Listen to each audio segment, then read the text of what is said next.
ऊपर जिसे कहते हैं उसे आसमां कहते हैं, और जिस चीज़ का कोई अंत ना हो उसे माँ कहते हैं। दोस्तों, एक बहुत ही बढ़िया, बहुत ही इंटरेस्टिंग कहानी आपको बताने वाला हूँ। उस दुनिया की बेशकीमती चीज़ के लिए जिसको शायद कोई भी रिप्लेस नहीं कर सकता, वो है माँ।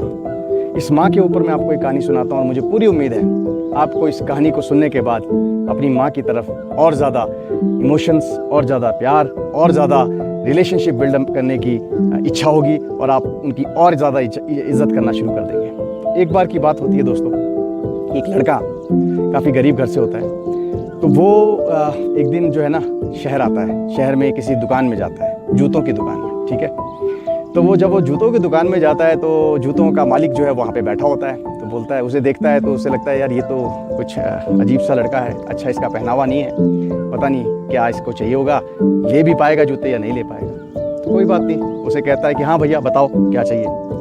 तो लड़का जो है ना वो अपनी जेब से एक कागज़ निकालता है, और कागज़ निकालने के बाद ना उस कागज़ पे एक्चुअली एक आउटलाइन की होती है पाँव की।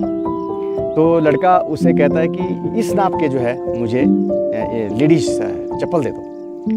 तो वो जो है इंसान वो ये कहता है यार एक तो नाप भी ठीक नहीं है, और तुमने ये कैसे बनाया। उसने बोला मैंने बस अपनी इमेजिनेशन से बनाया, ये मेरी माँ के पाँव के नाप होगा। तो वो बड़ा अजीब सा उसे देखता है, पर कहता है कोई बात नहीं, मुझे तो सेल करने से मतलब है। तो वो इंसान जो है, दुकान का मालिक, उसे चप्पल दिखाता है, और फाइनली वो लड़का जो है ना एक चप्पल पसंद करता है और कहता है कि हाँ ये चप्पल जो है ना ये पैक कर दो। तो दुकान का मालिक जो होता है वो कहता है कि थोड़ी महंगी है भैया ये। तो बोला कि नहीं कोई बात नहीं, आप पैक कर दो। बोला कितने की है? बोलता है ये 800 रुपये की है। अब वो 800 रुपये पे कर देता है। तो जब वो जाने लगता है ना, तो जाने के लिए से पहले जो है वो दुकानदार उसको पूछता है कि बेटा एक बात बताओ, तुम्हारी सैलरी कितनी है? तो लड़का कहता है कि मेरी सैलरी 8000 रुपये है। फिर वो पूछता है कि तुम कहाँ रहते हो? बोलता है मैं इस गाँव में रहता हूँ। बोले यार 8000 रुपये में तुम्हारा क्या हिसाब किताब है? बोला यार मैं ना 5000 रुपये मेरा खर्चा पानी निकल जाता है, बाकी का 3000 है जो मैं माँ के लिए रखा है, और उसमें से मैं जो है 800 रुपये की उसको चप्पल लेके जा रहा हूँ। तो मालिक सोचता है यार देखो इतना कम पैसा है और इतनी बढ़िया और इतनी महंगी चप्पल ये खरीद के लेके जा रहा है। कोई बात नहीं, खुश हो जाता है मालिक। तो मालिक जो है ना उसे इतना खुश हो जाता है, उसे कहता है यार बेटा एक बात सुनो, ये चप्पल तो तुमने दी, एक चप्पल मैं तुम्हें तुम्हारी माँ के लिए देना चाहता हूँ, मेरी तरफ से इसे गिफ्ट समझना, क्योंकि तुम इतना प्यार अपनी माँ से करते हो, जिस माँ के लिए तुम जो है इतना कॉम्प्रोमाइज़ कर रहे हो। तो उसने कहा कि नहीं मैं तो कुछ भी नहीं कर रहा हूँ। मेरी माँ ने पूरा जीवन, मेरे पिताजी नहीं है, मेरे लिए उन्होंने बहुत स्ट्रगल किया, लोगों के घरों में बर्तन धोए, बहुत कुछ किया, और उनके पास एक चप्पल तक नहीं थी। तो मैंने सोचा था कि जब भी मैं पहली कमाई करूं तो सबसे पहली चीज़ जो है अपनी माँ को जो भी चीज़ मैं दूंगा वो सबसे पहले वही चप्पल ही दूंगा, क्योंकि उनके पाँव फटे हुए थे, वो बेचारी चप्पल खरीदना अफोर्ड नहीं कर पा सकती थी। तो इस चीज़ को सुनकर ना वो दुकानदार बड़ा खुश होता है और बहुत उसकी रिस्पेक्ट करता है कि देखो वो माँ कितनी अच्छी है जिसने अपने बेटे को ऐसा बनाया, और वो बेटा भी कितना अच्छा है जिसने इतने अच्छे संस्कार बनाए।